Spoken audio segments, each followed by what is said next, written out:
Carolina Maria de Jesus foi uma escritora, lavradora, contista, romancista, cozinheira, empregada doméstica, poetisa, sambista. Ela teve uma vida multifacetada. Criou 3 filhos na favela do Canindé, onde viveu entre 1947 e 1960. Era uma mãe solteira, catava papel e materiais recicláveis durante o dia e nas horas vagas escrevia e produzia a sua arte. Audálio Dantas, fazendo uma reportagem na favela do Canindé, ele trabalhava na revista O Cruzeiro, conheceu Carolina e ela o levou até o seu pequeno barraco e mostrou vários cadernos de poesia, suas memórias, seus romances, mas ele se interessou pelo diário, pela contundência daquela escrita testemunhal e disse a Carolina que ajudaria a publicar. E em 1960, ela teve o seu primeiro diário publicado, Quarto de Despejo, Diário de uma Favelada, que foi um sucesso editorial. Nos 3 primeiros dias, Carolina vendeu 10.000 cópias, era algo fabuloso num país como o Brasil. E rapidamente o livro foi traduzido para aproximadamente 14 idiomas e distribuído em 40 países, tendo um sucesso muito grande nos Estados Unidos. Ela foi convidada a participar de vários eventos políticos, artísticos, acadêmicos, foi entrevistada por jornais e revistas nacionais e internacionais, teve a oportunidade de viajar por todo o Brasil, ou por parte do Brasil e América Latina, e conheceu várias pessoas ligadas a uma elite cultural paulistana. Tudo isso foi muito passageiro. Com a publicação do segundo diário da Carolina, Casa de Alvenaria, Diário de uma Ex-Favelada, ela começou a ser esquecida. Esse diário já não foi bem recebido porque ela faz uma crítica a toda essa, que eu chamo de visibilidade espalhafatosa. Ela mesma fez a crítica desse processo de reconhecimento. Nesse momento, a Carolina é aconselhada a parar de escrever, a parar de publicar, mas ela nunca seguiu conselhos. Ela dizia, eu não nasci para ser teleguiada e eu vou fazer o que eu acho que tem que ser feito. Para ela, a literatura não era algo simplesmente que ela optou, era uma condição de vida. E publicou mais 2 livros em vida, só que aí com dinheiro próprio. Um romance, Pedaços da Fome, muito raro, difícil de ser encontrado, e um livro chamado Provérbios, bastante instigante também. Após isso, Carolina sofreu um processo de esquecimento e faleceu em Parelheiros, quando morava em Parelheiros, num sítio que ela mesma comprou. A Carolina deixou um grande material manuscrito, praticamente todo inédito. Grande parte desse material está no Arquivo Público de Sacramento. Há algum material no Moreira Salles, do Rio de Janeiro. Alguma coisa na Biblioteca Mindley, da USP. Microfilmes na Biblioteca do Congresso, em Washington.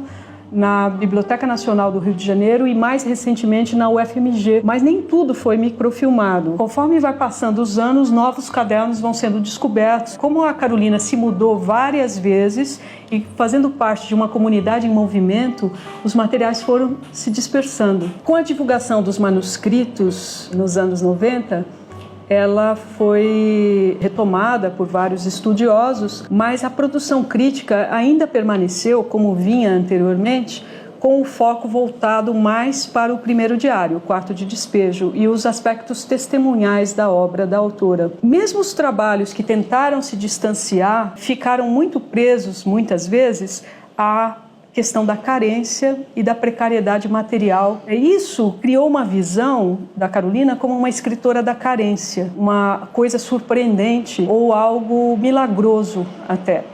Quando a gente vai para um eixo teórico-metodológico um pouco diferente disso, que é o que eu proponho no meu trabalho, você tem uma visão mais ampla que retira a Carolina desse universo de carência. Para isso, você precisa sair um pouco desse contexto de São Paulo nos anos 50 e 60 e buscar a relação da Carolina com o mundo num período anterior, que é o seu período de formação. Carolina nasceu numa cidade chamada Sacramento, em Minas Gerais, provavelmente em 1914, pelo que se sabe até o momento. E foi lá que ela teve contato com uma confluência cultural, o contato diário com seu avô, ex-escravo de origem banto. Esse avô tinha uma posição moral muito severa, que tem origem nessa cultura africana também, essa cultura afrocristã. Ele é o ancestral. Ele, Carolina, em suas memórias, coloca nessa posição. Um segundo ponto de formação foi o oficial de justiça, Manuel Nogueira, que era um homem mulato, que todas as tardes, em frente à farmácia em Sacramento, lia para os negros que não podiam ler. Ele lia os jornais da época, com as notícias da Primeira Guerra Mundial, os poemas de Castro Alves, os pensamentos de Rui Barbosa e do José do Patrocínio. Foi com ele que Carolina começou a exercitar o seu pensamento crítico. E, em terceiro ponto, os anos em que ela passou no Colégio Allan Kardec, que apesar de ser só 2 anos, era um colégio que tinha uma educação inovadora, visando o autodesenvolvimento. Lá ela aprendeu a ler. E tem uma passagem muito bonita, isso tudo a gente pode ver nas memórias da Carolina, onde ela percebe que está lendo. Ela era criança, ela desce, sai do Colégio Allan Kardec e começa a correr pela cidade lendo todas as tabuletas. E quando chega em casa é uma decepção, não tinha nada a ser lido numa casa de cultura oral, né? E aí a vizinha emprestou para ela o primeiro romance que ela teve contato, que foi Escrava Isaura. E ela ficou impressionada a tal ponto que a literatura a conquistou definitivamente.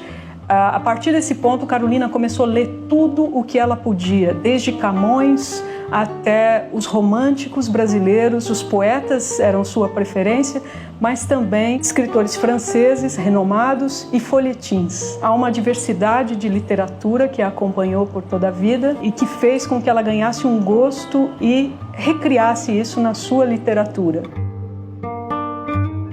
No meu trabalho, eu estou procurando deslocar, então, um pouco o olhar da publicação do Quarto de Despejo e buscar uma nova faceta da Carolina, que é essa relação que ela tem com a África ancestral. Nos seus primeiros anos de vida, Carolina participou de um universo de entrecruzamento cultural muito grande, um universo afro-euro-americano, ou como queiram, afro-euro-brasileiro. Ela conseguiu conviver com várias tradições, ideias que circulavam pelo Atlântico e que se unem numa trajetória de migração. E ela condensou isso na sua obra. Quando ela se afasta desse universo comunitário de Sacramento, é que ela começa a escrever. No processo migratório, muitas coisas ficam perdidas, mas muitas coisas você carrega com você. Não são elementos materiais, são aquilo que faz a sua pessoa, o seu diferencial. É possível fazer uma leitura da Carolina que retira ela do universo de carência e coloca ela num universo de riqueza cultural, de nobreza, dignidade e soberania. A Carolina muitas vezes foi considerada uma escritora que não tem uma literatura que se sustente por si mesma, mas isso depende do olhar que você coloca no texto. Você pode exigir muito da Carolina, desde que você tenha essa visão mais ampla da sua literatura. Eu acho que o interesse não é estritamente literário, ele é literário, histórico, antropológico, filosófico. Você pode também exigir dela, como muitas pessoas têm feito, como sendo uma precursora da literatura marginal, da literatura de periferia. Eu acho uma leitura interessante, mas não é só isso. O fato é, a Carolina existiu, ela escreveu e a obra dela é instigante. Ela aponta para cenários não interpretados ainda da cultura afro-brasileira e da cultura brasileira. É uma forma de se fazer literatura em movimento. E não é uma forma de fazer literatura em movimento por opção apenas. A literatura de Carolina é uma experiência de vida.